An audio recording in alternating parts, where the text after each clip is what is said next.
ಶಾಂತಿ. ಮುರಳಿ ದಿನಾಂಕ 28/2/2024. बाप दादा मधुबन.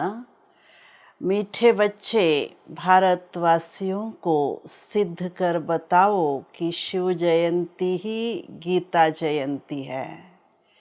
गीता से फिर होती है श्री कृष्ण जयंती.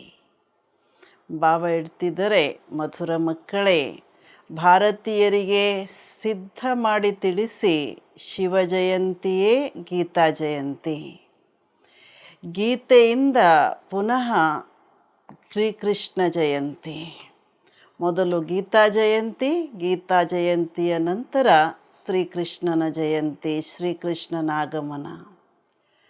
ಇವತ್ತಿನ ಮುರಳಿಯ ಪ್ರಶ್ನೆ, किसी भी धर्म की स्थापना का मुख्य आधार क्या है? धर्म स्थापक कौन सा कार्य नहीं करते जो बाप करते हैं? ಬಾಬಾ ಕೇಳ್ತಿದ್ದಾರೆ, ಯಾವುದೇ ಧರ್ಮ ಸ್ಥಾಪನೆಗೆ ಮುಖ್ಯ ಆಧಾರ ಯಾವುದು? ಯಾವ ಆಧಾರದಿಂದ ಯಾವುದೇ ಧರ್ಮ ಸ್ಥಾಪನೆಯಾಗ್ತಿದೆ? ಧರ್ಮ ಸ್ಥಾಪಕರು ಯಾವ ಕಾರ್ಯಗಳನ್ನು ಮಾಡಲ್ಲ, ಯಾವ ಕಾರ್ಯ ತಂದೆ ಮಾತ್ರ ಮಾಡೋದಕ್ಕೆ ಸಾಧ್ಯ. ಅದಕ್ಕೆ ಬಾಬಾ ಉತ್ತರ ಹೇಳ್ತಿದ್ದಾರೆ, ಕಿಸಿ ಭಿ ಧರ್ಮ ಕಿ ಸ್ಥಾಪನಾ ಕೆ ಲಿಯೇ ಪವಿತ್ರತಾ ಕಾ ಬಲ್ ಚಾಹಿಯೇ. ಯಾವುದೇ ಧರ್ಮ ಸ್ಥಾಪನೆಗೆ ಮುಖ್ಯ ಆಧಾರ ಅಥವಾ ಬಲ, ಶಕ್ತಿ ಯಾವುದು ಅಂದರೆ ಪವಿತ್ರತೆಯ ಶಕ್ತಿ ಬೇಕು. ಸಭಿ ಧರ್ಮ ಪವಿತ್ರತಾ ಕೆ ಬಲ್ ಸೆ ಸ್ಥಾಪನ ಹುಯೇ ಹೈ. ಎಲ್ಲ ಧರ್ಮಗಳು ಸಹ ಪವಿತ್ರತೆಯ ಆಧಾರದಿಂದ, ಪವಿತ್ರತೆಯ ಶಕ್ತಿಯಿಂದನೇ ಸ್ಥಾಪನೆ ಆಗಿದೆ. ಲೇಕಿನ್ कोई भी धर्म स्थापक किसी को पावन नहीं बनाते, क्योंकि जब धर्म स्थापन होते हैं तब माया का राज्य है, सबको पतित बनना ही है. ಯಾವುದೇ ಧರ್ಮ ಸ್ಥಾಪಕರು ಯಾರನ್ನೂ ಪಾವನ ಮಾಡಲ್ಲ. ಯಾಕೆ ಅಂದರೆ, ಯಾವಾಗ ಧರ್ಮ ಸ್ಥಾಪಕರು ಬಂದು ಧರ್ಮ ಸ್ಥಾಪನೆಯ ಕಾರ್ಯ ಮಾಡ್ತಿರ್ತಾರೆ, ಧರ್ಮ ಸ್ಥಾಪನೆ ನಡೀತಿರ್ತದೆ, ಆಗ ಜಗತ್ತಿನಲ್ಲಿ ಮಾಯೆಯ ರಾಜ್ಯ ಇರ್ತದೆ. ಎಲ್ಲರಿಗೂ ಪತಿತರಾಗಲೇಬೇಕಿದೆ. ಪತಿತೋಂ ಕೋ ಪಾವನ್ ಬನಾನಾ ಯ ಬಾಪ್ ಕಾ ಹಿ ಕಾಮ್ ಹೈ, ವಹಿ ಪಾವನ್ ಬನ್ನೆ ಕಿ ಶ್ರೀಮತ್ ದೇತೆ ಹೈ. ಪತಿತರನ್ನು ಪಾವನ ಮಾಡೋದು ತಂದೆಯ ಕಾರ್ಯ. ಈ ಕಾರ್ಯ ಬೇರೆ ಯಾರೂ ಮಾಡೋಕ್ಕಾಗಲ್ಲ. ಅದಕ್ಕೆ ಪಾವನರಾಗೋದಕ್ಕೆ ತಂದೆ ನಾವು ಮಕ್ಕಳಿಗೆ ಶ್ರೀಮತವನ್ನು ಕೊಡ್ತಾರೆ.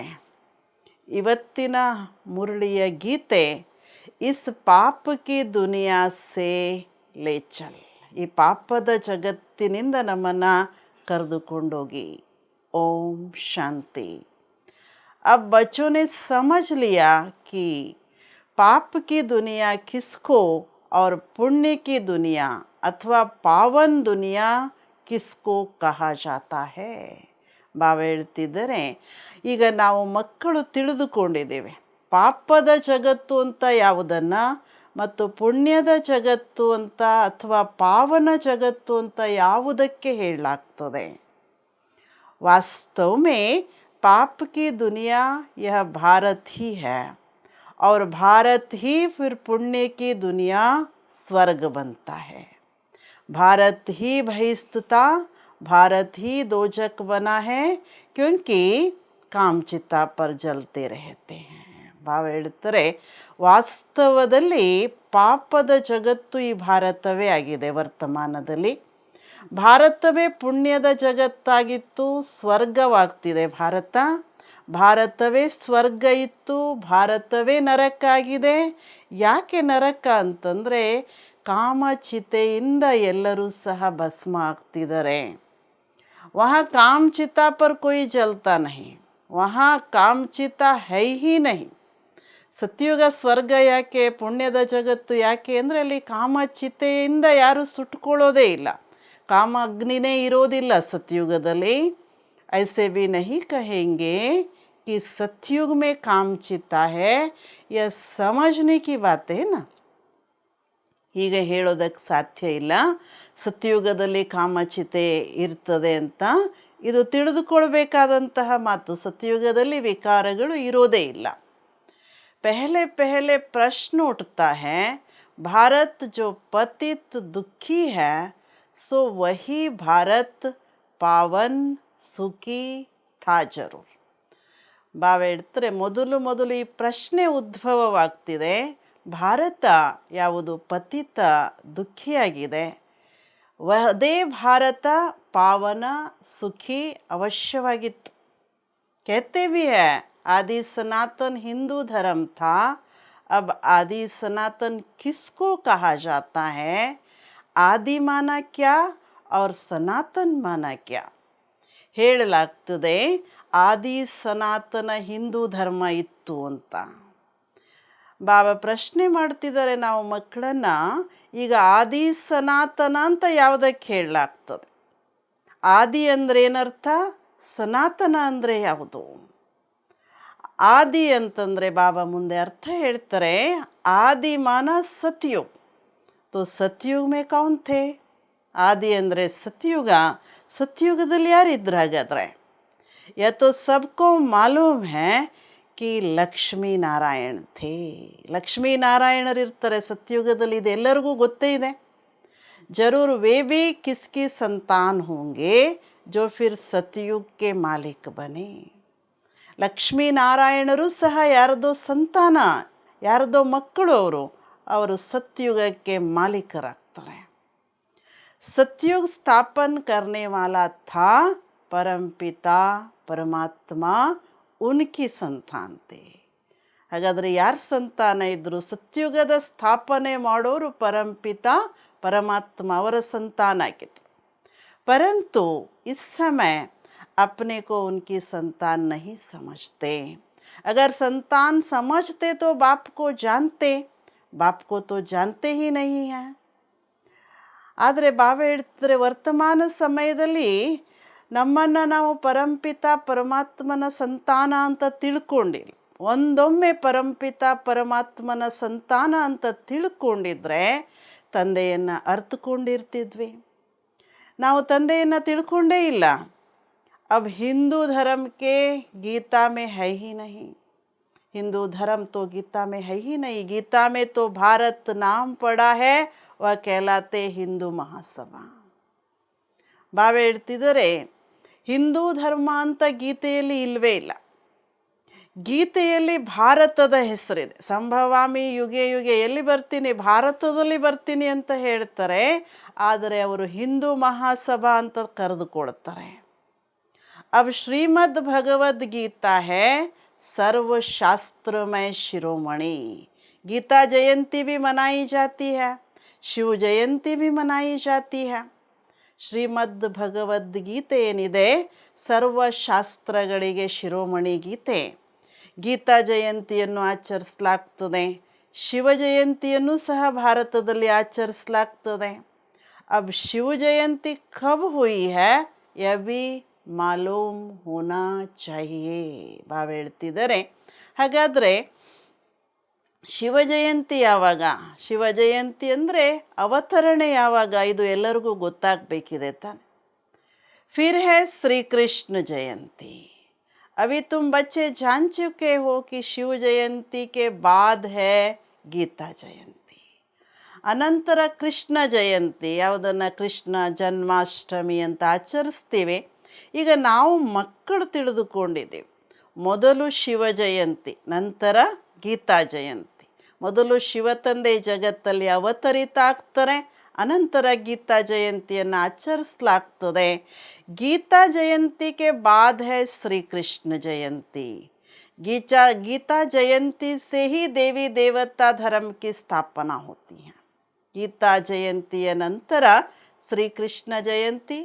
ಗೀತಾ ಜಯಂತಿಯಿಂದನೇ ದೇವಿ ದೇವತಾ ಧರ್ಮದ ಸ್ಥಾಪನೆಯಾಗ್ತಿದೆ. फिर गीता जयंती के साथ महाभारत का भी कनेक्शन है. ನಂತರ ಗೀತಾ ಜಯಂತಿಯ ಜೊತೆಯಲ್ಲಿ ಮಹಾಭಾರತದ ಕನೆಕ್ಷನನ್ನು ಜೋಡಿಸಲಾಗ್ತದೆ. ಮಹಾಭಾರತ ಯುದ್ಧದಲ್ಲಿ ಗೀತಾ ಜ್ಞಾನ ಹೇಳಲಾಯಿತು ಅಂತ ಸಂಬಂಧವನ್ನು ಜೋಡಿಸ್ತಾರೆ. उसमें फिर आती है युद्ध की बात. ಮಹಾಭಾರತ ಅಂತ ಬಂದಾಗ ಮಹಾಭಾರತದಲ್ಲಿ ಯುದ್ಧದ ಮಾತು ಬರ್ತದೆ. दिखाते हैं युद्ध के मैदान में 3 सेनाएं थी. ಯಾದವ್, ಕೌರವ್ और ಪಾಂಡವ್ ದಿಖಾತೆ ನಾ. ಮಹಾಭಾರತ ಯುದ್ಧದಲ್ಲಿ ಯುದ್ಧದ ಮೈದಾನದಲ್ಲಿ 3 ಸೈನ್ಯವನ್ನು ತೋರಿಸ್ತಾರೆ. ಒಂದು ಯಾದವ, ಕೌರವ ಹಾಗೂ ಪಾಂಡವರನ್ನು ತೋರಿಸ್ತಾರೆ. यादव मुसल निकालते हैं, वहाँ शराब पिया और मुसल निकाले. तुम जानते हो अभी बरोबर मुसल भी निकल रहे हैं ना. ಯಾದವರಿಂದ ಮಿಸೈಲ್ಸ್ ಅಂದರೆ ಮುಸಲ್ ತೋರಿಸಲಾಗ್ತದೆ, ಹೇಳಲಾಗ್ತದೆ. ಆ ರೀತಿಯಾಗಿ ಪ್ರತೀತಿ ಇದೆ. ಅವರು ಸೆರೆಯನ್ನು ಕುಡಿತಿದ್ರು, ಮುಸಲನ್ನು ಕಂಡು ಹಿಡಿದ್ರು. ಬಾವಿಡ್ತಾರೆ ನೀವು ಮಕ್ಕಳಿಗೆ ಗೊತ್ತಿದೆ. ಬರೋಬ್ಬರ್ ಅವರೇನು ಮುಸಲ್ ಅಂತ ಹೇಳ್ತಾರೆ, ವರ್ತಮಾನದಲ್ಲಿ ಅದನ್ನು ಮಿಸೈಲ್ಸ್ಗೆ ಹೋಲಿಸ್ಬೋದು. ಮಿಸೈಲ್ಸನ್ನು ಕಂಡುಹಿಡಿಯಲಾಗಿದೆ. वह भी अपने कुल का विनाश करने एक दूसरों को धमकी दे रहे हैं. ಇವರೇನು ವರ್ತಮಾನದಲ್ಲಿ ವಿಜ್ಞಾನ ಮಿಸೈಲ್ಸನ್ನು ಕಂಡುಹಿಡಿದು ತಮ್ಮದೇ ಕುಲದ ವಿನಾಶಕ್ಕೆ ಒಬ್ಬರು ಇನ್ನೊಬ್ಬರಿಗೆ ಏನು ಮಾಡ್ತಿದ್ದಾರೆ, ಧಮಕಿ ಕೊಡ್ತಿದ್ದಾರೆ. ತುಮ್ ಜಾನ್ತೆ ಹೋ अभी बरोबर मुसल भी निकल रहे हैं. वह भी अपने कुल का विनाश करने एक दूसरों को धमकी दे रहे हैं. सब ಕ್ರಿಶ್ಚಿಯನ್ ಲೋಗ್ है. ಯಾರು ಒಬ್ಬರು ಇನ್ನೊಬ್ಬರನ್ನು ಹೆದರಿಸ್ತಿದ್ದಾರೆ, ಧಮಕಿ ಕೊಡ್ತಿದ್ದಾರೆ ಕುಲದ ವಿನಾಶಕ್ಕೋಸ್ಕರ, ಎಲ್ಲರೂ ಸಹ ಕ್ರಿಶ್ಚಿಯನ್ ಆಗಿದ್ದಾರೆ. ವಹಿ ಯುರೋಪ್ವಾಸಿ ಯಾದವ್ ಟೆಹರೇನಾ. ಯಾವರನ್ನು ಮಹಾಭಾರತ ಯುದ್ಧದಲ್ಲಿ ಯಾದವರು ಅಂತ ಪ್ರತೀತಿ ಮಾಡಲಾಗ್ತದೆ, ಇದೇ ಯುರೋಪ್ ವಾಸಿ ಯಾದವರು ಅಂತ ಹೇಳ್ತಾರೆ ಬಾಬಾ. ತೋ ಏಕ್ ಹೈ ಉನ್ನೋಂ ಕಿ ಸಭಾ, ಉನ್ಕಾ ವಿನಾಶ ಹುವಾ ಆಪಸ್ ಮೇ ಲಡ್ಬರೆ. ಬಾಬಾ ಹೇಳ್ತಾರೆ ಒಂದು ಯಾದವರ ಕುಲ, ಅವರದ್ದು ವಿನಾಶ ಹೇಗೆ ವಿನಾಶ ಅಂದರೆ ತಮ್ಮಲ್ಲಿ ಹೊಡೆದಾಡ್ಕೊಳ್ತಾರೆ. ಉಸ್ಮೇ ಸಾರಾ ಯುರೋಪ್ ಆಗಯ. ಬಾಬಾ ಹೇಳ್ತಿದ್ದಾರೆ ಯಾದವ ಕುಲದಲ್ಲಿ ಸಂಪೂರ್ಣ ಯುರೋಪ್ ಬಂದುಬಿಡ್ತದೆ. ಉಸ್ಮೇ ಇಸ್ಲಾಮಿ, ಬೌದ್ಧಿ, ಕ್ರಿಶ್ಚಿಯನ್ ಸಬ್ ಆ ಜಾತೆ हैं. ಯಾ ಫಿರ್ ಹೈ ಕೌರವ್ ಅವ್ರ ಪಾಂಡವ್. ಬಾಬಾ ಹೇಳ್ತಾರೆ ಯುರೋಪ್ ಅಂತಂದರೆ ಅದರಲ್ಲಿ ಎಲ್ಲ ಕುಲದವರು, ಎಲ್ಲ ಧರ್ಮದವರು ಬಂದುಬಿಡ್ತಾರೆ. ಇಸ್ಲಾಮಿ, ಬೌದ್ಧಿ, ಕ್ರಿಶ್ಚಿಯನ್ ಯಾವ ತಾರತಮ್ಯ ಇಲ್ಲದೇನೆ ಎಲ್ಲರೂ ಬಂದುಬಿಡ್ತಾರೆ. ಬಾಬಾ ಹೇಳ್ತಿದ್ದಾರೆ ಆಮೇಲೆ ಇಲ್ಲಿ ಉಳಿದಿರೋದು ಕೌರವರು ಮತ್ತು ಪಾಂಡವರು. कौरव भी विनाश को प्राप्त हुए और विजय पांडवों की हुई. ಮಹಾಭಾರತ ಯುದ್ಧದ ಅಂತಿಮ ಸಮಯದಲ್ಲಿ ಇದನ್ನು ತೋರಿಸಲಾಗ್ತದೆ. ಕೌರವರದು ಸಹ ವಿನಾಶವಾಗ್ತದೆ, ಕೊನೆಗೆ ಪಾಂಡವರಷ್ಟೇ ವಿಜಯಿಗಳಾಗ್ತಾರೆ. अब प्रश्न उठता है गीता का भगवान कौन. ಬಾಬಾ ಇವತ್ತು ಗೀತೆಯ ಬಗ್ಗೆನೂ ಹೇಳ್ತಿರೋದ್ರಿಂದ ಪ್ರಶ್ನೆ ಬರೋದೆಲ್ಲಿ, ಹಾಗಾದರೆ ಗೀತೆಯ ಪರಮಾತ್ಮ ಯಾರು? जिसने सहज योग और सहज ज्ञान सिखलाकर राजाओं का राजा बनाया. ಬಾಬಾ ಹೇಳ್ತಾರೆ ಗೀತೆಯ ಪರಮಾತ್ಮ ಯಾರು? ಯಾರು ಸಹಜ ಯೋಗ ಮತ್ತು ಸಹಜ ಜ್ಞಾನವನ್ನು ಕಲಿಸಿ ರಾಜರಿಗೂ ರಾಜರನ್ನಾಗಿ ಮಾಡ್ತಾರೆ, ಅಥವಾ ಪಾವನ್ ದುನಿಯಾ ಸ್ಥಾಪನೆಗೆ, ಪಾವನ ಜಗತ್ತನ್ನು ಸ್ಥಾಪನೆ ಮಾಡ್ತಾರೆ. ಕ್ಯಾ ಶ್ರೀಕೃಷ್ಣ ಆಯಾ ಕೌರವ ತೋ ಕಲಿಯುಗ ಮೇ ಥೇ. ಹಾಗಾದರೆ ಕೃಷ್ಣ ಬಂದಿದ್ರಾ? ಕೌರವರಂತೂ ಕಲಿಯುಗದಲ್ಲಿ. ಕೌರವ ಪಾಂಡವೋಂಕೆ ಸಮಯ ಶ್ರೀಕೃಷ್ಣ ಕೈಸೆ ಆ ಸಕ್ತಾ ಹೈ. ಬಾಬಾ ಪ್ರಶ್ನೆ ಮಾಡ್ತಿದ್ದಾರೆ ಮಕ್ಕಳ ಮುಂದೆ, ಕೌರವ ಮತ್ತು ಪಾಂಡವರ ಸಮಯದಲ್ಲಿ ಕೃಷ್ಣ ಹೇಗೆ ಬರೋದಕ್ಕೆ ಸಾಧ್ಯ? ಶ್ರೀಕೃಷ್ಣ ಜಯಂತಿ ಮನಾತೆ हैं. सतयुग आदि में 16 कला, श्री कृष्ण के बाद फिर त्रेता में 14 कला राम की. श्री कृष्ण तो प्रिंस का भी प्रिंस है. विकारी प्रिंस लोग श्री कृष्ण को पूजते हैं क्योंकि जानते हैं वह सतयुग का 16 कला संपूर्ण प्रिंस था. हम विकारी हैं. ಶ್ರೀಕೃಷ್ಣ ಜಯಂತಿಯನ್ನು ಆಚರಿಸ್ತಾರೆ. ಸತ್ಯುಗದ ಆದಿಯಲ್ಲಿ ಜಗತ್ತು 16 ಕಲಾ ಸಂಪನ್ನ ಇರ್ತದೆ. ಶ್ರೀಕೃಷ್ಣನ ನಂತರ ತ್ರೇತಾದಲ್ಲಿ ರಾಮ ಬರ್ತಾರೆ. ರಾಮನದನ್ನು 14 ಕಲೆ ಅಂತ ಹೇಳಲಾಗ್ತದೆ. ಶ್ರೀಕೃಷ್ಣ ರಾಜಕುಮಾರರಿಗೂ ರಾಜಕುಮಾರ, ಪ್ರಿನ್ಸ್ ಕಾ ಬಿ ಪ್ರಿನ್ಸ್. ಅಂದಮೇಲೆ ಬಾವ ಹೇಳ್ತಾರೆ, ವಿಕಾರಿ ರಾಜಕುಮಾರರುಗಳು ಶ್ರೀಕೃಷ್ಣನನ್ನು ಪೂಜಿಸ್ತಾರೆ. ಯಾಕೆ ಅಂದರೆ ಅವರಿಗೆ ಗೊತ್ತು, ಶ್ರೀಕೃಷ್ಣ ಸತ್ಯುಗದಲ್ಲಿ 16 ಕಲಾ ಸಂಪೂರ್ಣ ರಾಜಕುಮಾರ ಆಗಿರ್ತಾರೆ, ನಾವು ವಿಕಾರಿಯಾಗಿದ್ದೀವಿ. ಜರೂರ್ ಪ್ರಿನ್ಸ್ ಲೋಗ್ ಭಿ ಐಸೆ ಕಹೆಂಗೆ ನಾ. ಬಾವ ಹೇಳ್ತಾರೆ, ರಾಜಕುಮಾರರು ಹೀಗೆ ಹೇಳ್ತಾರೆ ತಾನೆ. अब फिर शिव जयंती भी है, मंदिर भी बड़े से बड़ा उनका ही बना हुआ है, वह है निराकार शिव का मंदिर. ಶಿವ ಜಯಂತಿ ಬರ್ತಾ ಇದೆ. ಶುಭಾವ ಹೇಳ್ತಿದ್ದಾರೆ, ಈಗ ಶಿವ ಜಯಂತಿನೂ ಸಹ ಇದೆ.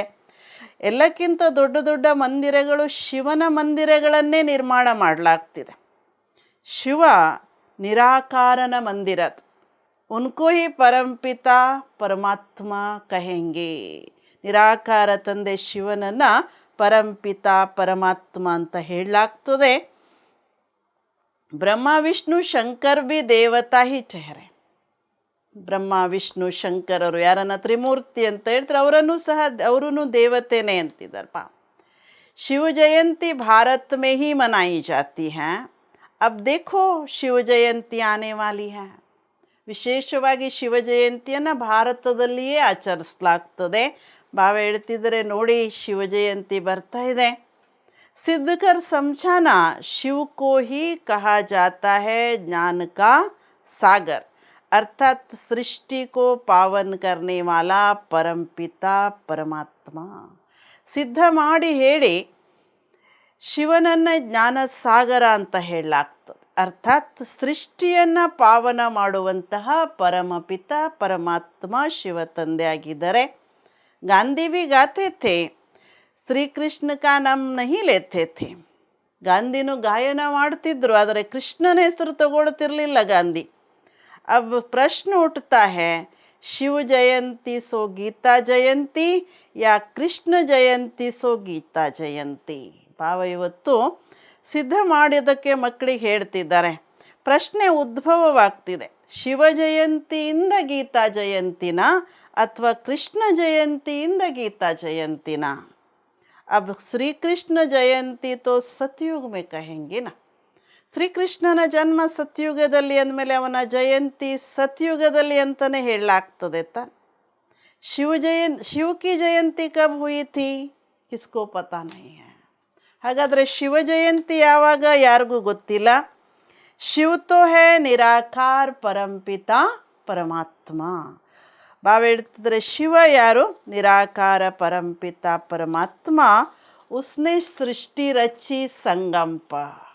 ಪರಮಾತ್ಮ ಹೊಸ ಸೃಷ್ಟಿಯ ರಚನೆಯನ್ನು ಮಾಡೋದು ಸಂಗಮ ಯುಗದಲ್ಲಿ. ಶ್ರೀಕೃಷ್ಣ ಇರೋದು ಸತ್ಯುಗದಲ್ಲಿ. सतयुग में था श्री कृष्ण का राज्य, तो जरूर पहले शिव जयंती होगी. ಅಂದಮೇಲೆ ಅವಶ್ಯ ಮೊದಲೇನಿರ್ತದೆ? ಶಿವ ಜಯಂತಿ ಇರ್ತದೆ. ಶಿವ ಜಯಂತಿ ಅಂದರೆ ಶಿವಬಾಬ ಜಗತ್ತಿಗೆ ಬರ್ತಾರೆ, ಬಂದು ಸಂಗಮ ಯುಗದಲ್ಲಿ ಸತ್ಯುಗ ಸ್ಥಾಪನೆ ಮಾಡ್ತಾರೆ. ಅನಂತರ ಶ್ರೀಕೃಷ್ಣ ಜಯಂತಿ. बच्चे जो ब्राह्मण कुलभूषण सर्विस में तत्पर रहते, उनको यह बातें बुद्धि में लानी है कि भारतवासियों को कैसे सिद्ध कर बताए कि शिव जयंती सो ಗೀತಾ ಜಯಂತಿ. ಬಾಬಾ ಮಕ್ಕಳಿಗೆ ಸೇವೆ ಮಾಡೋದಕ್ಕೆ ಹೇಳ್ತಿದ್ದಾರೆ. ಮಕ್ಕಳು ಯಾರು ಬ್ರಾಹ್ಮಣ ಕುಲಭೂಷಣರು, ಬಾಬಾವರ ಸೇವೆಯಲ್ಲಿ ನಿರತರಾಗಿದ್ದಾರೆ, ತತ್ಪರಾಗಿದ್ದಾರೆ. ಅವರಿಗೆ ಈ ಮಾತನ್ನು ಬುದ್ಧಿಯಲ್ಲಿ ಇಟ್ಟುಕೊಂಡು ಭಾರತೀಯರಿಗೆ ಸಿದ್ಧ ಮಾಡಿ ಹೇಳಬೇಕಿದೆ, ಶಿವ ಜಯಂತಿಯ ನಂತರವೇ ಗೀತಾ ಜಯಂತಿ. ಫಿರ್ ಗೀತಾ ಸೇ ಹೋತಿ ಹೈ ಶ್ರೀ ಕೃಷ್ಣ ಜಯಂತಿ ಅಥವಾ ರಾಜಾओं के ರಾಜಾ ಕಿ ಜಯಂತಿ. ಅನಂತರ ಗೀತಾ ಜ್ಞಾನದಿಂದ ಶ್ರೀಕೃಷ್ಣನ ಜನ್ಮ ಜಯಂತಿ ಅಥವಾ ರಾಜರುಗಳಿಗೂ ರಾಜರ ಜಯಂತಿ. ಶ್ರೀಕೃಷ್ಣ ಹೈ ಪಾವನ್ ದುನಿಯಾ ಕಾ ರಾಜ, ವಹಾ ತೋ ಹೈ ಹಿ ರಾಜಾಯಿ. ಶ್ರೀಕೃಷ್ಣ ಪಾವನ ಜಗತ್ತಿಗೆ ರಾಜ ಆಗಿರ್ತಾರೆ. ಯಾಕೆಂದರೆ ಸತ್ಯುಗ ಅಂದ್ರೇ ರಾಜರುಗಳ ರಾಜ್ಯ. ವಹಾ ಶ್ರೀಕೃಷ್ಣ ಜನ್ಮ ಲೇಕರ್ ಗೀತಾ ತೋ ಗಾಯಿ ನಹೀ ಹೈ. सतयुग में महाभारत लड़ाई आदि तो हो नहीं सकती.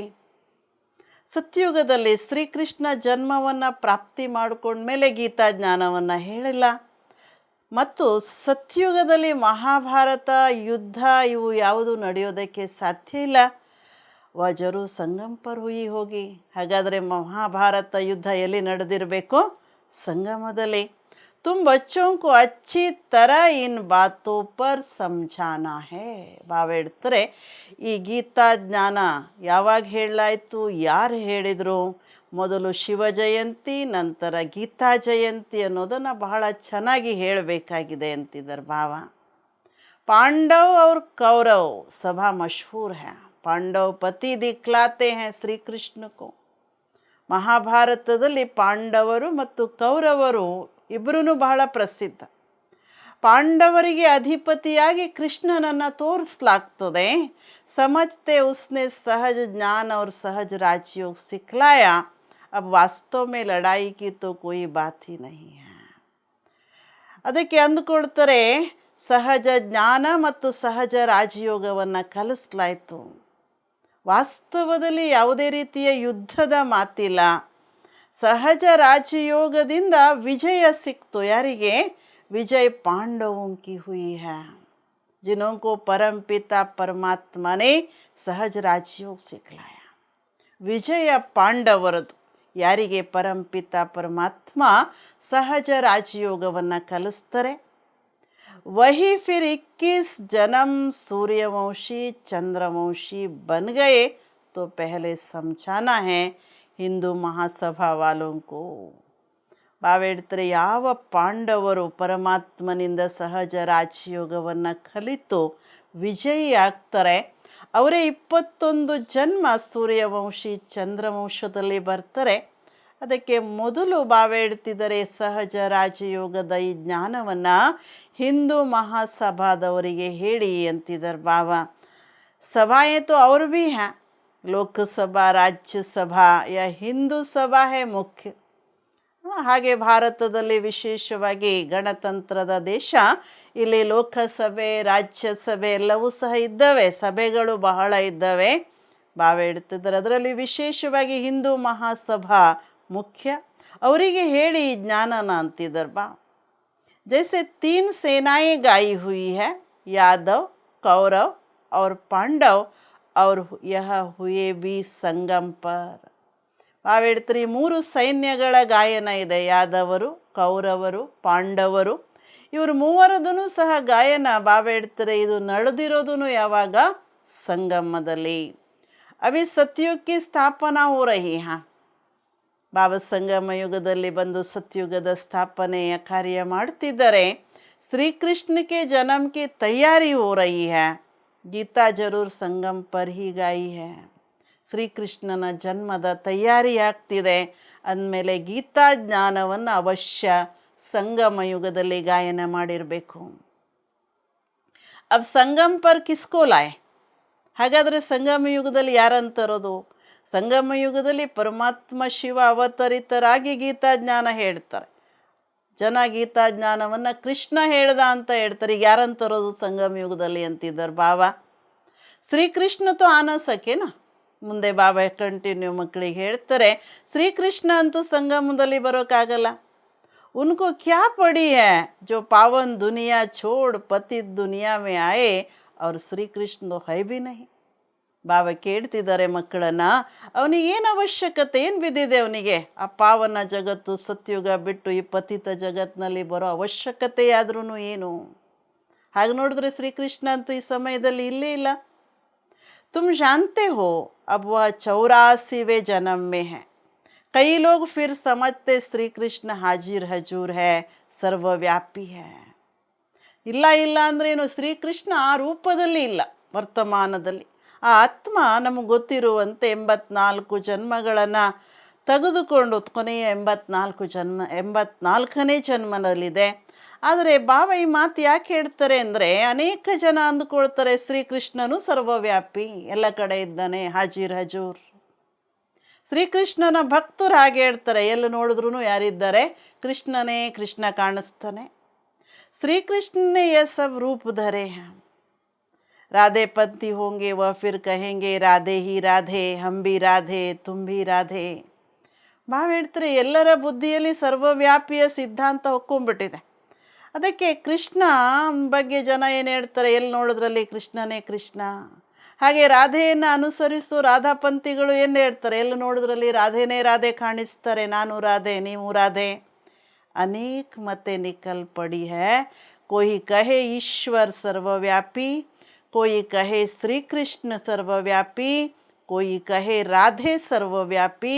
अब आप तुम बच्चों को समझाते हैं. ಜಗತ್ತಿನಲ್ಲಿ ಅನೇಕ ಮತಾಂತರಗಳಿದ್ದಾವೆ. ಕೆಲವರು ಹೇಳ್ತಾರೆ ಈಶ್ವರ ಸರ್ವವ್ಯಾಪಿ, ಕೆಲವರು ಹೇಳ್ತಾರೆ ಶ್ರೀಕೃಷ್ಣ ಸರ್ವವ್ಯಾಪಿ, ಕೆಲವರು ಹೇಳ್ತಾರೆ ರಾಧೆ ಸರ್ವವ್ಯಾಪಿ. ಅದಕ್ಕೆ ಭಾವ ನಾವು ಮಕ್ಕಳಿಗೆ ಯಾವುದು ಸತ್ಯ ಯಾವುದು ರೈಟ್ ವಿಚಾರವನ್ನು ತಿಳಿಸ್ತಿದ್ದಾರೆ. वह बाप वर्ल्ड ऑलमाइटी अथॉरिटी है, तो अब तुम बच्चों को भी अथॉरिटी दे रहे हैं, कैसे इन सबको समझाए. ಬಾವು ಹೇಳ್ತಾರೆ ಪರಮಾತ್ಮ ತಂದೆ ವರ್ಲ್ಡ್ ಆಲ್ಮೈಟಿ ಅಥಾರಿಟಿ, ಸರ್ವಶಕ್ತಿವಂತ. ನಾವು ಮಕ್ಕಳಿಗೂ ಸಹ ಈ ಅಥಾರಿಟಿಯನ್ನು ಕೊಟ್ಟಿದ್ದಾರೆ. ಯಾರಿಗೆ ಹೇಗೆ ಜ್ಞಾನವನ್ನು ಇವರೆಲ್ಲರಿಗೆ ಹೇಳಬೇಕಿದೆ. ಹಿಂದೂ महासभा वालों को भी समझाओ, वह इन बातों को समझ सकेंगे. ಬಾವು ಹೇಳ್ತಿದ್ದಾರೆ ಹಿಂದೂ ಮಹಾಸಭಾದವರಿಗೂ ಜ್ಞಾನ ಹೇಳಿ, ಅವರು ಈ ಮಾತನ್ನು ತಿಳ್ಕೊಳ್ಳೋಕೆ ಸಾಧ್ಯ. वो अपने को ರಿಲಿಜಿಯಸ್ ಮೈಂಡೆಡ್ ಮಾನ್ತೇನ. ಯಾಕೆ ಹೇಳ್ತಿದ್ದಾರೆ ಬಾಬಾ ಅಂದ್ರೆ ಅವರು ತಮ್ಮನ್ನು ರಿಲಿಜಿಯಸ್ ಮೈಂಡೆಡ್ ಅಂದ್ಕೊಳ್ತಾರೆ. ಗೌರ್ಮೆಂಟ್ ತೋ ಕೋಯಿ ಧರ್ಮ ಕೋ ಮಾನ್ತಿ ನಹಿ, वह खुद ही मूंझ गए हैं. ಬಾವು ಹೇಳ್ತಾರೆ ಸರ್ಕಾರ ಯಾವುದೇ ಒಂದು ಧರ್ಮಕ್ಕೆ ಮಾನ್ಯತೆ ಮಾಡಲ್ಲ, ಯಾಕೆಂದರೆ ಜಾತ್ಯತೀತ ಭಾರತ. ಅವರೇ ಅವರೇನೇ ಏನಾಗಿದ್ದಾರೆ, ಬಾವು ಹೇಳ್ತಾರೆ ಖುದ್ ಗೊಂದಲದಲ್ಲಿದ್ದಾರೆ. शिव परमात्मा है निराकार ज्ञान सागर, और कोई को ज्ञान का सागर कह नहीं सकते. ಪರಮಾತ್ಮ ನಿರಾಕಾರ ಜ್ಞಾನ ಸಾಗರ, ಬೇರೆ ಯಾರನ್ನೂ ಸಹ ಜ್ಞಾನ ಸಾಗರ ಅಂತ ಹೇಳೋಕ್ಕಾಗಲ್ಲ. वह जब सम्मुख आकर ज्ञान दे तब राजाई स्थापन हो. ಪರಮಾತ್ಮ ಯಾವಾಗ ಎದುರುಗಡೆ ಸಾಕಾರದಲ್ಲಿ ಬಂದು ಜ್ಞಾನ ಕೊಡ್ತಾರೆ, ಆಗಲೇ ರಾಜ್ಯ ಸ್ಥಾಪನೆ ಆಗ್ತಿದೆ. फिर तो बस राजाई स्थापन हो गई, फिर सम्मुख तब आए जब राजाई गंवाए. ನಂತರ ಯಾವಾಗ ಪೂರ್ತಿ ರಾಜ್ಯ ಸ್ಥಾಪನೆ ಆಗ್ಬಿಡ್ತದೆ, ಮತ್ತೆ ಪರಮಾತ್ಮನ ಸಮ್ಮುಖದಲ್ಲಿ ಯಾವಾಗ ಬರ್ತೀವಿ ನಾವು, ರಾಜ್ಯವನ್ನು ಕಳೆದುಕೊಂಡಾಗ. तो तुमको सिद्ध करना है शिव परमात्मा है निराकार ज्ञान सागर, शिव जयंती सो गीता जयंती. ಬಾವು ಹೇಳ್ತಾರೆ ಸಿದ್ಧ ಮಾಡಬೇಕಿದೆ. ಶಿವ ಪರಮಾತ್ಮ ನಿರಾಕಾರ ಜ್ಞಾನ ಸಾಗರ, ಶಿವ ಜಯಂತಿ ನಂತರ ಗೀತಾ ಜಯಂತಿ. इस पर नाटक बनाने हैं जो मनुष्यों की बुद्धि से श्री कृष्ण की बात निकल जाए. ಬಾವು ಹೇಳ್ತಿದ್ರೆ ಮೇಲೊಂದು ನಾಟಕವನ್ನು ಮಾಡಿ, ಶಿವ ಜಯಂತಿ ಇಂದ ಗೀತಾ ಜಯಂತಿ ಹೇಗೆ ಅನ್ನೋದನ್ನು ಸಿದ್ಧ ಮಾಡೋದಕ್ಕೆ. ಮನುಷ್ಯರ ಬುದ್ಧಿಯಲ್ಲಿ ಶ್ರೀಕೃಷ್ಣನ ಮಾತು ಹೊರ ಹೋಗಬೇಕು. ಆ ರೀತಿ ಪರಮಾತ್ಮ ಹೇಗೆ ಬರ್ತಾರೆ ಅನ್ನೋದನ್ನು ಸಿದ್ಧ ಮಾಡೋದಕ್ಕೆ ಒಂದು ನಾಟಕವನ್ನು ಮಾಡಿ ಅಂತಿದ್ದಾರೆ ಬಾಬಾ. निराकार शिव परमात्मा को ही पतित पावन कहा जाता है.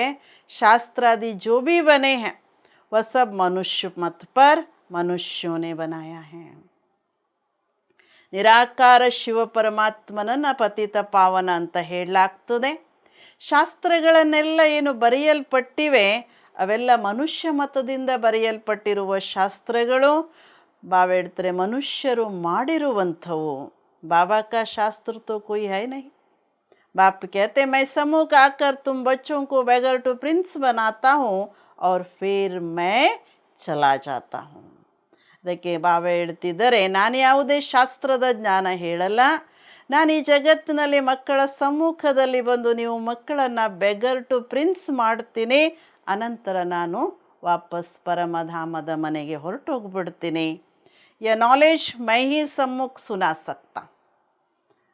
ಜ್ಞಾನ ಸಾಗರನ ಜ್ಞಾನ ಇದು. ಅದಕ್ಕೆ ನಾಲೆಜನ್ನು ಜ್ಞಾನ ಸಾಗರ ತಂದೆ ಸಮ್ಮುಖದಲ್ಲಿ ಹೇಳೋದಕ್ಕೆ ಸಾಧ್ಯ. वह गीता सुनाने वाले भले गीता सुनाते, परंतु वहाँ भगवान सम्मुख तो है नहीं. ಯಾರು ಗೀತಾ ಪಾಠಿಗಳಿರ್ತಾರೆ, ಗೀತಾ ಜ್ಞಾನ ಹೇಳೋರು ಇರ್ತಾರೆ, ಅವರು ಭಲೆ ಗೀತೆಯ ಜ್ಞಾನವನ್ನು ಹೇಳ್ತಾರೆ, ಆದರೆ ಅಲ್ಲಿ ಪರಮಾತ್ಮ ಸಮ್ಮುಖದಲ್ಲಿ ಇರಲ್ಲ. कहते गीता का भगवान सम्मुख था जो ಸ್ವರ್ಗ बनाकर चला गया. ಹೇಳಲಾಗ್ತದೆ ಗೀತೆಯ ಪರಮಾತ್ಮ ಸಮ್ಮುಖದಲ್ಲಿದ್ದರೂ ಗೀತಾ ಜ್ಞಾನದಿಂದ ಸ್ವರ್ಗ ಸ್ಥಾಪನೆ ಮಾಡಿ ಹೊರಟೋದ್ರು. तो क्या वही गीता सुनने से कोई मनुष्य स्वर्गवासी हो सकता है? ಅದೇ ಗೀತೆಯನ್ನು ಕೇಳೋದ್ರಿಂದ ಮನುಷ್ಯ ಸ್ವರ್ಗವಾಸಿ ಆಗೋದಕ್ಕೆ ಸಾಧ್ಯನಾ? मरने समय भी मनुष्यों को गीता सुनाते हैं और कोई ಶಾಸ್ತ್ರ नहीं सुनाते हैं. ಯಾರಾದ್ರೂ ಮರಣಶಯ್ಯೆಯಲ್ಲಿದ್ದಾಗ ಮನುಷ್ಯನಿಗೆ ಗೀತೆಯ ಜ್ಞಾನವನ್ನು ಹೇಳಲಾಗ್ತದೆ ಹೊರತು ಯಾವುದೇ ಶಾಸ್ತ್ರವನ್ನು ಹೇಳಲ್ಲ.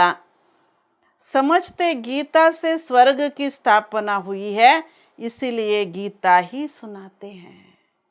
ಅಂದುಕೊಳ್ತಾರೆ ಗೀತೆಯಿಂದ ಸ್ವರ್ಗ ಸ್ಥಾಪನೆಯಾಗಿದೆ, ಅದಕ್ಕೆ ಗೀತೆಯನ್ನೇ ಮರಣಶೈಲಿಯವರಿಗೆ ಹೇಳಲಾಗ್ತದೆ.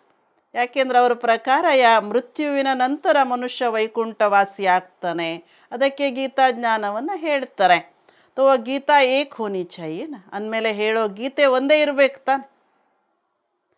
दूसरे धर्म सब पीछे आए हैं और कोई कह नहीं सकते तुम ಸ್ವರ್ಗವಾಸಿ बनेंगे. ಅನ್ಯ ಧರ್ಮಗಳ ಸ್ಥಾಪನೆ ತದನಂತರವಾಗ್ತದೆ. ಅದಕ್ಕೆ ಬೇರೆ ಯಾರೂ ಹೀಗೆ ಹೇಳೋಕ್ಕೆ ಸಾಧ್ಯ ಇಲ್ಲ ನೀವೆಲ್ಲ ಸ್ವರ್ಗವಾಸಿ ಆಗ್ತೀರಿ. परंतु मनुष्यों को पिलाते भी गंगा जल है, जमुना जल नहीं पिलाते हैं. गंगा जल का ही महत्व है ना. ಹೇಳ್ತಿದ್ದಾರೆ ಮರಣಶೈಲಿರುವ ಮನುಷ್ಯನಿಗೆ ಗಂಗಾಪಾನವನ್ನು ಮಾಡಿಸ್ಲಾಗ್ತದೆ, ಜಮುನಾಪಾನ ಮಾಡಿಸ್ಲಾಗಲ್ಲ ಅಂತಿದ್ದಾರೆ ಬಾ. ಅಷ್ಟೊಂದು ಗಂಗಾ ಜಲಕ್ಕೆ ಮಹತ್ವವಿದೆ. बहुत वैष्णव लोग जाते हैं, मटके भर कर ले आते हैं, फिर उनमें से बूंद बूंद डालकर पीते रहते, सब रोग मिट जाए.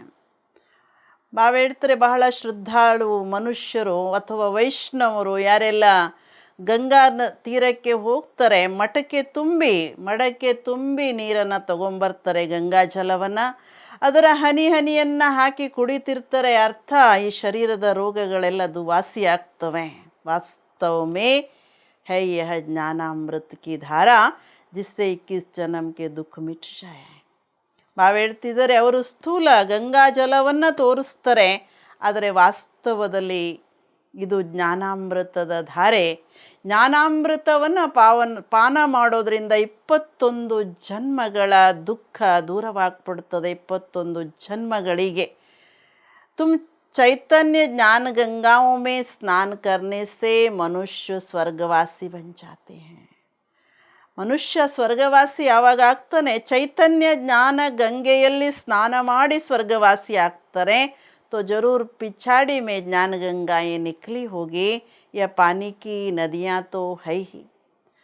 ಹೇಳ್ತಿದ್ದಾರೆ ಕೊನೆಯ ಸಮಯದಲ್ಲಿ ಜ್ಞಾನ ಗಂಗೆಯರು ಹೊರಹೊಮ್ಮಿರಬೇಕು. ಈ ನೀರಿನ ನದಿಯಂತೂ ಸದಾಕಾಲ ಇರ್ತದೆ. ऐसे थोड़े ही कोई पानी पीने से देवता बन जाएंगे. ಹೀಗೆ ಸಾಧ್ಯ ಇಲ್ಲ ತಾನೆ. ಕೇವಲ ನೀರನ್ನು ಗಂಗಾ ಜಲವನ್ನು ಪಾನ ಮಾಡೋದ್ರಿಂದ ದೇವತೆ ಆಗ್ಬಿಡ್ತೀವಿ. या कोई थोड़ा ही ज्ञान सुनते तो स्वर्ग के हकदार बन जाते हैं.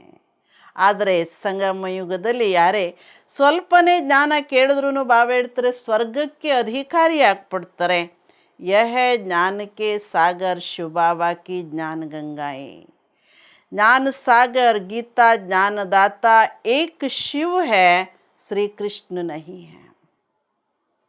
ಹೇಳ್ತಾರೆ ಜ್ಞಾನ ಸಾಗರ ಶಿವಬಾಬನ ಜ್ಞಾನ ಗಂಗೆಯರು, ಜ್ಞಾನ ಸಾಗರ ಗೀತಾ ಜ್ಞಾನದಾತ ಒಬ್ಬರೇ ಶಿವ ಆಗಿದ್ದಾರೆ ಹೊರತು ಶ್ರೀಕೃಷ್ಣ ಅಲ್ಲ. सतयुग में पतित कोई होता नहीं जिसको ज्ञान दे. ಹೇಳ್ತಾರೆ ಜ್ಞಾನದ ಅವಶ್ಯಕತೆ ಇರೋದು ವರ್ತಮಾನದಲ್ಲಿ. ಸತ್ಯುಗದಲ್ಲಿ ಯಾರು ಪತಿತ ಇರೋದೇ ಇಲ್ಲ ಅಲ್ಲಿ ಅವರಿಗೆ ಜ್ಞಾನವನ್ನು ಹೇಳೋದಕ್ಕೆ. ये सब बातें भगवान बैठ समझाते हैं. ಇವೆಲ್ಲ ಜ್ಞಾನ ಪರಮಾತ್ಮ ಕುಳಿತು ನಾವು ಮಕ್ಕಳಿಗೆ ಹೇಳ್ತಿದ್ದಾರೆ.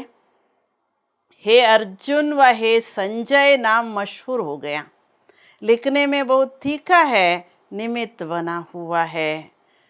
ಹೇಳ್ತಿದ್ದಾರೆ ಗೀತೆಯಲ್ಲೂ ಈ 2 ಹೆಸರು ಬಹಳ ಪ್ರಸಿದ್ಧ. ಹೇ ಅರ್ಜುನ್ ಅಥವಾ ಸಂಜಯ್ 2 ಹೆಸರು ಪ್ರಸಿದ್ಧ. ಹೇಳ್ತಾರೆ ಬರೆಯೋದ್ರಲ್ಲಿ ಬಹಳ ತೀವ್ರತೆ ಇರೋದ್ರಿಂದ ನಿಮಿತ್ತ ಮಾಡಲಾಗಿದೆ. ಬಾಬಾ ಹೇಳ್ತಿದ್ದಾರೆ अब शिव जयंती आती है तो उस पर बड़े बड़े अक्षरों में लिखना है. ಶಿವಜಯಂತಿ ಎದುರುಗಡೆ ಇದೆ. ಬಾಬಾ ಬಾರಿ ಬಾರಿಗೆ ನಾವು ಮಕ್ಕಳಿಗೆ ಸಿದ್ಧ ಮಾಡಿ ಹೇಳೋದಕ್ಕೆ ನೆನಪಿಸ್ತಿದ್ದಾರೆ. ದೊಡ್ಡ ದೊಡ್ಡ ಅಕ್ಷರಗಳಲ್ಲಿ ಬರೀರಿ. शिव हो गया निराकार, उनको ज्ञान सागर ब्लिसफुल कहा जाता है. ಶಿವ ಬಾಬಾ ಜ್ಞಾನ ಸಾಗರ, ನಿರಾಕಾರ. ಬಾಬಾ ಹೇಳ್ತಾರೆ ಬ್ಲಿಸ್ಫುಲ್, ದಯಾಸಾಗರ ಅಂತಲೂ ಹೇಳಲಾಗ್ತದೆ. ಶ್ರೀಕೃಷ್ಣನನ್ನು ನಾಲೆಜ್ಫುಲ್, ಬ್ಲಿಸ್ಫುಲ್ ಅಂತ ಹೇಳಲ್ಲ. ಈ ಮಹಿಮೆ ಕೇವಲ ಜ್ಞಾನಸಾಗರ, ನಿರಾಕಾರ, ಪರಂಪಿತ ಪರಮಾತ್ಮನ ಮಹಿಮೆ. ಶಿವ ಪರಮಾತ್ಮ ही नॉलेज देते हैं और रहम भी करते हैं. ಬೇರೆ ಯಾರೂ ಈ ಕೆಲಸ ಮಾಡಲ್ಲ. ಬಾಬಾ ಹೇಳ್ತಾರೆ ಜ್ಞಾನ ಕೊಡೋದು ಜಗತ್ತಿಗೆ, ಜಗತ್ತಿನ ಸರ್ವಾತ್ಮಗಳ ಬಗ್ಗೆ ದಯೆ ತೋರಿಸೋದು. ಬಾಬಾ ಹೇಳ್ತಾರೆ ಇದನ್ನು ನಾನೇ ಮಾಡ್ತೀನಿ. ನಾಲೆಜ್ ಹಿ ರೆಹಮ್ ಹೇ. ದಯೆ ಅಂದರೆ ಏನು? ಮಕ್ಕಳಿಗೆ ಜ್ಞಾನ ಏನು ಹೇಳ್ತಾರೆ ಶಿವಬಾಬಾ, ಅದೇ ದಯೆ. मास्टर रहम कर पढ़ाते तो बैरिस्टर इंजीनियर आदि बन जाते हैं. सतयुग में ब्लिस की दरकार नहीं. ಹೇಗೆ ಲೌಕಿಕ ಶಿಕ್ಷಣದಲ್ಲಿ ಶಿಕ್ಷಕ ದಯೆ ತೋರಿಸಿ ಓದಿಸ್ತಾರೆ, ಅದರಿಂದ ಓದೋ ಮಕ್ಕಳು ಬ್ಯಾರಿಸ್ಟರ್ ಇಂಜಿನಿಯರ್ ಎಲ್ಲ ಆಗ್ತಿವೆ. ಹಾಗೆ ಸತ್ಯುಗದಲ್ಲಿ ದಯೆಯ ಅವಶ್ಯಕತೆಯೇ ಇರಲ್ಲ. तो पहले पहले सिद्ध करना कि निराकार, ज्ञान सागर, शिव जयंती सो, गीता जयंती व सतयुगी साकार श्री कृष्ण जयंती सो गीता जयंती, यह है तुम बच्चों को सिद्ध करना. ಇವತ್ತು ಬಾಬಾ ಮುರಳಿಯಲ್ಲಿ ಆದಿಯಿಂದ ಮಕ್ಕಳಿಗೆ ಹೇಳ್ತಿದ್ದಾರೆ ಗೀತಾ ಜಯಂತಿ ಬರ್ತಿದೆ, ಈ ಮಾತನ್ನು ಮೊದಲು ಸಿದ್ಧ ಮಾಡಿ. ನಿರಾಕಾರ, ಜ್ಞಾನಸಾಗರ, ಶಿವ ಜಯಂತಿಯಿಂದ ಗೀತಾ ಜಯಂತಿನ ಅಥವಾ ಸತ್ಯುಗದ ಸಾಕಾರ ಶ್ರೀಕೃಷ್ಣ ಜಯಂತಿಯ ನಂತರ ಗೀತಾ ಜಯಂತಿನ. ಇದನ್ನು ನೀವು ಮಕ್ಕಳು ಬಾಬಾ ಹೇಳ್ತಾರೆ ಜಗತ್ತಿಗೆ ಸಿದ್ಧ ಮಾಡಿ, ಪರಮಾತ್ಮನ ಅವತರಣೆಯನ್ನು ಸಿದ್ಧ ಮಾಡಿ ಅಂತಿದ್ದಾರೆ ಬಾ. तुम जानते हो जो भी पैगंबर आदि आते हैं वह पावन नहीं बनाते. द्वापर से माया का राज्य होने से सब पतित हो जाते हैं. फिर जब तंग होते हैं तो चाहते हम जाए. ಬಾಬಾ ಹೇಳ್ತಿದ್ದಾರೆ ನಾವು ಮಕ್ಕಳಿಗೆ, ನಮಗೆ ಗೊತ್ತಿದೆ ಯಾರೆಲ್ಲ ಪೈಗಂಬರೆಲ್ಲ ಬರ್ತಾರೆ ಧರ್ಮ ಸ್ಥಾಪನೆ ಮಾಡೋದಕ್ಕೆ, ಅವ್ರು ಯಾರೂ ಸಹ ಯಾರನ್ನೂ ಪಾವನ ಮಾಡಲ್ಲ. ಯಾಕೆ ಅಂದರೆ ದ್ವಾಪರದಿಂದ ರಾಜ್ಯನೇ ಮಾಯೆಯ ರಾಜ್ಯ ಇರ್ತದೆ, ಎಲ್ಲರೂ ಸಹ ಪತಿತರಾಗ್ತಾನೆ ಹೋಗ್ತಾರೆ. ಯಾವಾಗ ಪತಿತರಾಗಾಗಿ ಸಾಕಾಗ್ತಾರೆ ಈ ಜಗತ್ತಲ್ಲಿ, ಆಗ ವಾಪಸ್ ಹೋಗೋದಕ್ಕೆ ಬಯಸ್ತಾರೆ. ನಾವು ವಾಪಸ್ ಹೋಗೋಣ, ಹಮ್ ಜಾಯೆ ಅಂತ. ಜೋ ಧರ್ಮ ಸ್ಥಾಪನ್ ಕರ್ತೆ ವಹಿ ಫಿರ್ ವೃದ್ಧಿ ಕೋ ಪಾತೆ ಹೇ. ಯಾರು ಧರ್ಮ ಸ್ಥಾಪನೆ ಮಾಡ್ತಾರೆ ಅವರು ವೃದ್ಧಿ ಆಗ್ತಾ ಹೋಗ್ತಾರೆ. पवित्रता के बल से धर्म स्थापन करते हैं, फिर अपवित्र बनना ही है. ಧರ್ಮ ಸ್ಥಾಪಕರೂ ಸಹ ಧರ್ಮ ಸ್ಥಾಪನೆ ಮಾಡೋದು ಪವಿತ್ರತೆಯ ಬಲದಿಂದ ಧರ್ಮ ಸ್ಥಾಪನೆ ಮಾಡ್ತಾರೆ. ಅನಂತರ ಪುನರ್ಜನ್ಮಗಳಲ್ಲಿ ಬಂದು ಎಲ್ಲರೂ ಸಹ ಅಪವಿತ್ರರಾಗೋದೆ. ಮುಖ್ಯ है चार धर्म, इनसे ही वृद्धि होती है. ಬಾಬಾ ಯಾವಾಗಲೂ ಹೇಳ್ತಾರೆ ಮುಖ್ಯವಾಗಿರೋದು 4 ಧರ್ಮ. ಈ 4 ಧರ್ಮದಿಂದನೇ ಏನಾಗ್ತಾ ಹೋಗ್ತದೆ? ವೃದ್ಧಿ ಆಗ್ತಾ ಹೋಗ್ತದೆ. ಟಾಲ್ಟಾಲಿಯ ನಿಕಲ್ತೀಯ, ರೆಂಬೆ ಕೊಂಬೆಗಳು ಒಂದೊಂದು ಧರ್ಮದಲ್ಲೂ ಶಾಖೆ ಉಪಶಾಖೆಗಳು ಹೊರಡ್ತಾ ಹೋಗ್ತವೆ. शिव जयंती, गीता जयंती सिद्ध होने से और सब शास्त्र उड़ जाएंगे, क्योंकि वह है मनुष्यों के बनाए हुए. ಬಾಬಾದಕ್ಕೆ ನಾವು ಮಕ್ಕಳಿಗೆ ಹೇಳ್ತಿದ್ದಾರೆ ಶಿವ ಜಯಂತಿ ಸೋ ಗೀತಾ ಜಯಂತಿ. ಯಾವಾಗ ಇದನ್ನು ಸಿದ್ಧ ಮಾಡ್ತೀರಿ ಆಗ ಅನ್ಯ ಶಾಸ್ತ್ರಗಳೆಲ್ಲ ಇಲ್ಲ ಆಗ್ಬಿಡ್ತದೆ. ಯಾಕೆಂದರೆ ಅವೆಲ್ಲ ಶಾಸ್ತ್ರಗಳನ್ನು ಬರೆದವ್ರು ಯಾರು? ಮನುಷ್ಯರಿಂದ ನಿರ್ಮಿಸಲ್ಪಟ್ಟಿರುವ ಶಾಸ್ತ್ರಗಳು. वास्तव में भारत का शास्त्र एक ही गीता है.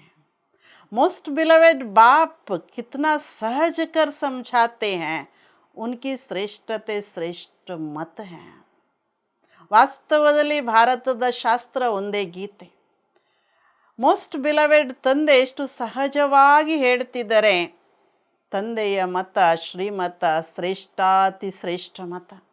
अब तुमको यह सिद्ध करना है कि निराकार ज्ञान सागर जयंती सो गीता जयंती, या सतयुगी साकार श्री कृष्ण जयंती सो गीता जयंती. ನಾವು ಗಮನಿಸಿದರೆ ಬಾವ ಇವತ್ತು ಎಷ್ಟು ಸಲ ನಾವು ಮಕ್ಕಳಿಗೆ ಈ ಸೇವೆ ಮಾಡೋದಕ್ಕೆ ಹೇಳ್ತಿದ್ದಾರೆ. ನಾವು ಮಕ್ಕಳು ಸಿದ್ಧ ಮಾಡಬೇಕಿದೆ. ನಿರಾಕಾರ ಜ್ಞಾನ ಸಾಗರನ ಜಯಂತಿಯಿಂದ ಗೀತಾ ಜಯಂತಿ, ಅಥವಾ ಸತ್ಯುಗಿ ಸಾಕಾರ ಶ್ರೀಕೃಷ್ಣ ಜಯಂತಿಯಿಂದ ಗೀತಾ ಜಯಂತಿ. ಇದರ ಅರ್ಥ ಇಷ್ಟೇ, ಗೀತಾ ಜ್ಞಾನ ಹೇಳಿದವರು ಯಾರು? ನಿರಾಕಾರ ಪರಂಪಿತ ಪರಮಾತ್ಮನ ಅಥವಾ ಶ್ರೀಕೃಷ್ಣನ ಅನ್ನೋದನ್ನು ಸಿದ್ಧ ಮಾಡಿ. ಇನ್ಕೆ ಲಿಯೇ ಬಡಿ ಕಾನ್ಫರೆನ್ಸಸ್ ಬುಲಾನಿ ಪಡೆ. ಈ ಮಾತನ್ನು ಬಾಬಾ ಹೇಳ್ತಾರೆ, ಗೀತೆಯ ಪರಮಾತ್ಮ ನಿರಾಕಾರ ಅನ್ನೋದನ್ನು ಸಿದ್ಧ ಮಾಡೋದಕ್ಕೆ ಕಾನ್ಫರೆನ್ಸಸ್ ಕರಿಬೇಕಿರ್ತದೆ. यह बात सिद्ध हो जाए तो फिर सब पंडित तुमसे आकर यह लक्ष्य लेंगे. ಯಾವಾಗ ಬಾಬಾ ಹೇಳ್ತಾರೆ ಗೀತಾ ಜ್ಞಾನದಾತ ನಿರಾಕಾರ ಪರಂಪಿತ ಪರಮಾತ್ಮ ಅನ್ನೋದನ್ನು ಸಿದ್ಧ ಮಾಡ್ತೀವಿ, ಆಗ ಎಲ್ಲ ಪಂಡಿತರು ನಿಮ್ಮ ಹತ್ರನೇ ಬಂದು ತಮ್ಮ ತಮ್ಮ ಗುರಿಯನ್ನು ತಗೊಳ್ತಾರೆ, ಲಕ್ಷ್ಯ ತಗೊಂಡು ಹೋಗ್ತಾರೆ. ಶಿವ ಜಯಂತಿ ಪರ್ ಕುಚ್ ತೋ ಕರ್ನಾ ಹೇನಾ. ಬಾಬಾ ಮಕ್ಕಳಿಗೆ ಹತ್ರ ಬಂದಾಗೆ ನೆನಪು ಮಾಡಿಸ್ತಿದ್ದಾರೆ. ಶಿವ ಜಯಂತಿ ಬರ್ತಿದೆ, ಏನಾದರೂ ಒಂದು ದೊಡ್ಡ ಸೇವೆ ಮಾಡಬೇಕಲ್ಲ ನಾವು. ಹಿಂದೂ ಮಹಾಸಭಾ ವಾಲೋಂಕು ಸಮझाओ, ಉನ್ಕಿ ಬಡಿ ಸಂಸ್ಥಾ ಹೇ. ಬಾಬಾ ಮೊದಲಿಂದ ಮುರಳಿಲಿ ಹೇಳ್ತಾ ಬಂದರು, ಹಿಂದೂ ಮಹಾಸಭಾದವರಿಗೆ ಜ್ಞಾನ ಹೇಳಿ, ಅವ್ರದ್ದು ಬಹಳ ದೊಡ್ಡ ಸಂಸ್ಥೆ. ಸತ್ಯುಗ ಮೇ ಹೇ ಆದಿ ಸನಾತನ್ ದೇವಿ ದೇವತಾ ಧರ್ಮ. ಸತ್ಯುಗದಲ್ಲಿ ಯಾವುದು? ಆದಿ ಸನಾತನ ದೇವಿ ದೇವತಾ ಧರ್ಮ. ಬಾಕಿ ಸಭಾ ಅದಿನ ಕೊಯ್ ಹೋತಿ ನಹಿ. ಅಲ್ಲಿ ಯಾವುದೇ ಬೇರೆ ಸಭೆಗಳು, ಹಿಂದೂ ಮಹಾಸಭಾ ಯಾವ ಸಭೆನೂ ಇರಲ್ಲ. ಈ ಸಭೆಗಳೆಲ್ಲ ಸಂಗಮ ಯುಗದಲ್ಲಿ. ಪಹಲೆ ಸಿದ್ಧ ಕರ್ನಾ ಹೈ ಕಿ ವಾಸ್ತವ ಮೇ ಆದಿ ಸನಾತನ್ ಸಭಾ ಹೈ ಯಾ ಬ್ರಾಹ್ಮಣೋ ಕಿ ಪಾಂಡವೋ ಕಿ. ಇದನ್ನು ಸಿದ್ಧ ಮಾಡಿ ಮೊದಲು. ಆದಿ ಸನಾತನ ಸಭೆ ಬ್ರಾಹ್ಮಣರದು, ಪಾಂಡವರದು. पांडवों ने ही विजय पाई है जो फिर ಸ್ವರ್ಗವಾಸಿ हुए. ವಿಜಯ ಯಾವತ್ತಿದ್ರೂ ಪಾಂಡವರದು. ಬಾಬಾ ಹೇಳ್ತಾರೆ ಯಾರು ಸ್ವರ್ಗವಾಸಿಗಳಾಗ್ತಾರೆ, ಸತ್ಯಯುಗಕ್ಕೆ ಅಧಿಕಾರಿಗಳಾಗ್ತಾರೆ. अब तो कोई आदि सनातन देवी देवताओं की सभा कह न सके. ಬಾಬಾ ಹೇಳ್ತಿದ್ದಾರೆ ಈಗ ಯಾರೂ ಸಹ ಆದಿ ಸನಾತನ ದೇವಿ ದೇವತೆಗಳ ಸಭೆ ಅಂತ ಹೇಳಕ್ಕೆ ಸಾಧ್ಯ ಇಲ್ಲ. ದೇವತೆಗಳದ್ದು ಸಭೆ ಅಂತ ಹೇಳಲ್ಲ ತಾನೆ. देवताओं की सभा नहीं कहेंगे. बाबा ಮುಂದೆ ಹೇಳ್ತಿದ್ದಾರೆ वह है सावरंटी. ಕಲ್ಪ್ ಕೆ ಸಂಗಮ್ ಪರ್ ಯ ಸಭಾಯೇ ಥಿ. ಸಭೆಗಳು ಯಾವಾಗ? ಕಲ್ಪದ ಸಂಗಮ ಯುಗದಲ್ಲಿ. ದೇವತೆಗಳು ಸತ್ಯುಗದಲ್ಲಿ ಇರ್ತಾರೆ, ಅಲ್ಲಿ ಸಭೆ ಇರಲ್ಲ, ಅಲ್ಲಿ ಸಾವರಂಟಿ. उनमें एक थी पांडव सभा जिसको आदि सनातन ब्राह्मणों की सभा कहेंगे. ಒಂದು ಪಾಂಡವರ ಸಭೆ ಯಾವುದನ್ನು ಆದಿ ಸನಾತನ ಬ್ರಾಹ್ಮಣರ ಸಭೆ ಅಂತ ಹೇಳಲಾಗ್ತದೆ. ಯಾ ಕೊಯ್ ನಹಿ ಜಾನ್ತೆ. ಇದು ಯಾರಿಗೂ ಗೊತ್ತಿಲ್ಲ. ಶ್ರೀಕೃಷ್ಣಕ್ಕೆ ನಾಮ್ ಸೆ ಬ್ರಾಹ್ಮಣ ಹೇ ನಹಿ. ಬ್ರಾಹ್ಮಣರು ಬಾಬಾ ಹೇಳ್ತಿದ್ದಾರೆ ಬ್ರಹ್ಮನ ಹೆಸರಿಂದ, ಶ್ರೀಕೃಷ್ಣನ ಹೆಸರಿಂದ ಬ್ರಾಹ್ಮಣರಲ್ಲ.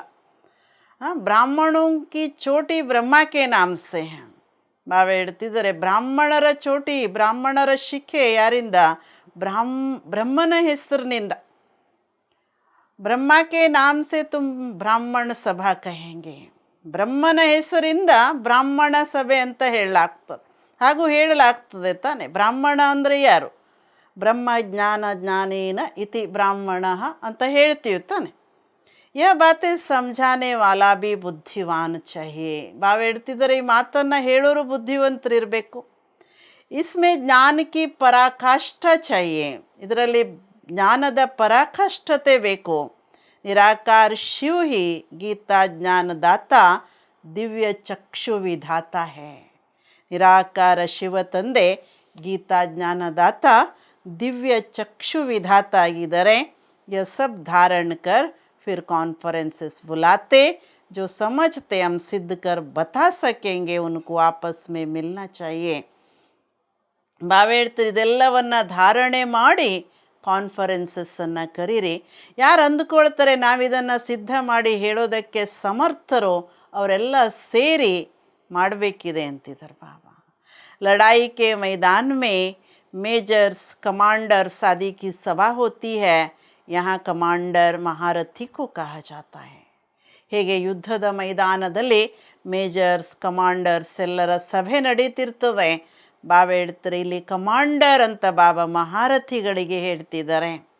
ಬಾಬಾ ಕ್ರಿಯೇಟರ್ ಡೈರೆಕ್ಟರ್ है, सर्व की रचना करते हैं, फिर डायरेक्शन देते हैं, महासभा बनाओ, फिर इस बात को उठाओ.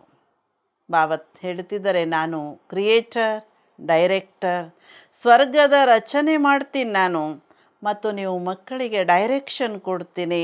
ಬಾಬಾ ಹೇಳಿದ್ರು, ಮಹಾರಥಿಗಳು ಸಭೆ ಮಾಡಿ ಈ ಮಾತನ್ನು ಎತ್ತುಕೊಳ್ಳಿ, ಗೀತೆಯ ಭಗವಂತನನ್ನು ಸಿದ್ಧ ಮಾಡಬೇಕಿದೆ ಅಂತಿದ್ದಾರೆ ಬಾಬಾ. गीता का भगवान सिद्ध होने से फिर सब समझेंगे कि उनसे योग लगाना चाहिए.